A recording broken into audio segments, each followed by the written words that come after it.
আমি ওনাকে প্রশ্ন করতে চাই যে আপনারা কেন গণ অভ্যুত্থান করছেন, কেন বিপ্লব করছেন, আপনাদের আদর্শ উদ্দেশ্য কি, ডিক্লারেশন কি, কি উদ্দেশ্যে আপনারা এই দেশের 18 কোটি মানুষকে উজ্জীবিত করলেন, তাদের 1,500 লোককে আত্মহত্যা দিতে উদ্বুদ্ধ করলেন এবং জনগণকে একত্রিত করে একটা পরিবর্তন আনলেন, কি জন্য আনলেন? সেটা কি আপনার কোন লিখিত কোন লিপিবদ্ধ আছে কি না? যদি না থাকে অলিখিত কি আছে? এখন আপনাদের এই যে নেতা যারা, এদের মধ্যে কেউ ছাত্রলীগ ব্যাকগ্রাউন্ড, কেউ ছাত্র শিবির ব্যাকগ্রাউন্ড, কেউ ছাত্র দল ব্যাকগ্রাউন্ড, আপনি নিজের মুখেই বললেন যে নাস্তিক ব্যাকগ্রাউন্ডও আছে, খ্রিস্টান ব্যাকগ্রাউন্ডও আছে। তাহলে এই রাষ্ট্রের কি পরিবর্তন আপনারা চান? আমি বলবো যে এই বিপ্লবের পিছনে যদি ভারত এবং আমেরিকার হস্তক্ষেপ থেকে থাকে, এই বিপ্লব ব্যর্থ হতে বাধ্য। আল্লাহ নিজেই এটাকে ব্যর্থ করে দিবেন। এই বিপ্লব সফল হওয়ার জন্য প্রয়োজন হলো আল্লাহর সাহায্য। এই আল্লাহর সাহায্য নেওয়ার জন্য একদম লোক আপনাদের নিয়োজিত করতে হবে। আপনাদের পিছনে আধ্যাত্মিক শক্তি লাগবে।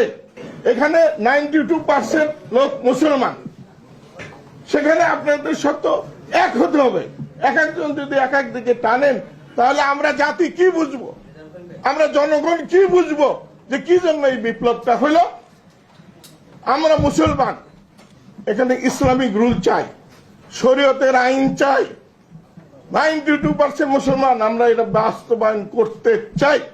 আমরা তো জান দেই নেই, রক্ত দেই নেই, আমরা আপনার মুখে সাহায্য করেছি, কিন্তু এখনো সাহায্য করতে চাই। কিন্তু আমাদের কাঙ্ক্ষিত লক্ষ্য যাতে অর্জিত হয় সেটা আমরা চাই। 71 সালে আমরা ব্যর্থ একটা স্বাধীনতা দেখেছি, যেখানে যে কনস্টিটিউশন আনছে এটা একটা অবৈধ, 72 সালের সংবিধান একটা অবৈধ সংবিধান। জনগণের কোন ম্যান্ডেট ছিল না, তারা সমাজতন্ত্র, ধর্ম নিরপেক্ষ, ইচ্ছা মতো যা খুশি তাই এখানে ঢুকাইছে। নবী করিম সাল্লাল্লাহু আলাইহি ওয়াসাল্লাম আরবের বুকে তখন যে তৎকালীন পরাশক্তি ছিল, তারা কেউ ইসলামকে পছন্দ করে নাই, গ্রহণ করে নাই। উনি নিজে পারস্য সাম্রাজ্য এবং রোম সাম্রাজ্য, এই দুইটা সাম্রাজ্যকে পরাভূত করে ইসলাম কায়েম করেছেন। উনি কারো সাহায্য নেননি। আমাদের দেশে, আমাদের পৃথিবীতে এখন 4টা সাম্রাজ্য। একটা হলো আমেরিকান সাম্রাজ্য, একটা হলো রাশিয়ান সাম্রাজ্য, একটা চীন সাম্রাজ্য, আর একটা উঠতি ভারত সাম্রাজ্য। সবগুলোই অমুসলিম, তারা ইসলামকে পছন্দ করে না। তারা যৌথভাবে এখন ইসলামকে ঠেকাবার জন্য প্রত্যেকটা দেশে হস্তক্ষেপ করতেছে। প্রত্যেকটা জনগোষ্ঠীর উপরে তাদের ব্যবসা বাণিজ্য চাপিয়ে দিয়ে সেখান থেকে লাভ বের করে আনার চেষ্টা করছে। তাদের অস্ত্র শস্ত্র আছে, বিরাট শক্তি আছে। এই শক্তির বিরুদ্ধে আপনারা আমাদের জাতিকে কিভাবে উদ্বুদ্ধ করবেন ইসলামিক শাসনে নেওয়ার জন্য? এ ব্যাপারে আপনাদের কি বক্তব্য আছে এটা জাতির কাছে পরিষ্কার করবেন ইনশাল্লাহ। তবে আমি বলবো যে রাসূল সাল্লাল্লাহু আলাইহি ওয়াসাল্লামের যে মূল মন্ত্র ছিল, যেভাবে উনি পারস্য সাম্রাজ্য এবং বিশ্বের রোম সাম্রাজ্যকে পরাভূত করেছিলেন, সেই দিকে আমাদের যাইতে হবে। আমরা মুসলমানরা যদি টিকা থাকতে চাই, কোরআন ও হাদিস নিয়ে, কোরআন ও সুন্নাহ নিয়ে, আমাদের তাহজিব তামুদ্দুন নিয়ে, আমাদের সংস্কৃতি নিয়ে, তাহলে এই পরাশক্তির বিরুদ্ধে আমাদেরকে এককভাবে দাঁড়াতে হবে। আমি বলবো যে এই বিপ্লবের পিছনে যদি ভারত এবং আমেরিকার হস্তক্ষেপ থেকে থাকে, এই বিপ্লব ব্যর্থ হতে বাধ্য। আল্লাহ নিজেই এটাকে ব্যর্থ করে দিবেন। এই বিপ্লব সফল হওয়ার জন্য প্রয়োজন হলো আল্লাহর সাহায্য।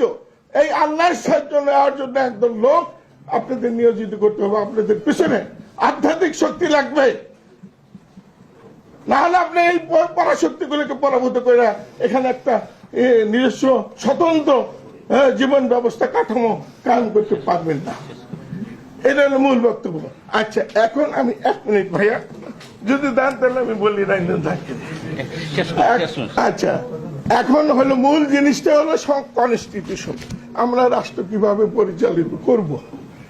আপনারা আমাদেরকে উদ্বুদ্ধ করেছেন, আপনারা বলেন, আমরা আপনাদের সাহায্য সহযোগিতা করব। আমরা তো জান দেই নেই, রক্ত দেই নেই, আমরা আপনার মুখে সাহায্য করেছি, কিন্তু এখনো সাহায্য করতে চাই। কিন্তু আমাদের কাঙ্ক্ষিত লক্ষ্য যাতে অর্জিত হয় সেটা আমরা চাই। ৭১ সালে আমরা ব্যর্থ একটা স্বাধীনতা দেখেছি, যেখানে যে কনস্টিটিউশন আনছে এটা একটা অবৈধ, ৭২ সালের সংবিধান একটা অবৈধ সংবিধান। জনগণের কোন ম্যান্ডেট ছিল না, তারা সমাজতন্ত্র, ধর্ম নিরপেক্ষ, ইচ্ছা মতো যা খুশি তাই এখানে ঢুকাইছে। কনস্টিটিউশন তৈরি করতে গেলে গণপরিষদ গঠন করতে হবে, সেই গণপরিষদের মাধ্যমে ডিসকাশন করে জনগণের পক্ষ থেকে তারা যদি এটা অ্যাকসেপ্ট করে সেটা বাস্তবায়ন হবে। কিন্তু ৭০ সালের ইলেকশন হইল পাকিস্তানের এলএফ এর মাধ্যমে, লিগ্যাল ফ্রেম ওয়ার্ক অর্ডারের মাধ্যমে। সেখানে বলা আছে আল্লাহ রসুলের বিরুদ্ধে, কোরআন হাদিসের বিরুদ্ধে কথা বলা যাবে না, সেইটা আওয়ামী লীগ মেনে নিয়ে ইলেকশন করেছে। সেইটা যদি না মানতো তাইলে নির্বাচনে তারা জিততে পারতো না। আর তখন তাদের যে নির্বাচনী ম্যানিফেস্টো ছিল সেখানে ধর্ম নিরপেক্ষতা, সমাজতন্ত্র রাখার কোন প্রভিশন ছিল না। এইটা কেমনে ঢুকলো ৭২ সালের ৪ নভেম্বর? কেমনে ঢুকলো? এইটা সম্পূর্ণ ইলিগাল, অবৈধ হয়েছে। এই কনস্টিটিউশনের কোনো বৈধতা নাই। কাজে এই কনস্টিটিউশন আপনার ছুঁড়ে ফেলে দেন, নতুন কনস্টিটিউশন করেন, নতুন বিপ্লব করেন। আর বিপ্লবে যদি অপারগ হন তাইলে দেশবাসীকে আবার ডাকেন, আবার আমরা বিপ্লব করবো। ডিক্লারেশন থাকবে বিপ্লবের মধ্যে, বিপ্লবের মাধ্যমে আমরা এই জিনিস অর্জিত করতে চাই, বিপ্লব হওয়ার পরে এগুলো বাস্তবায়ন করবো।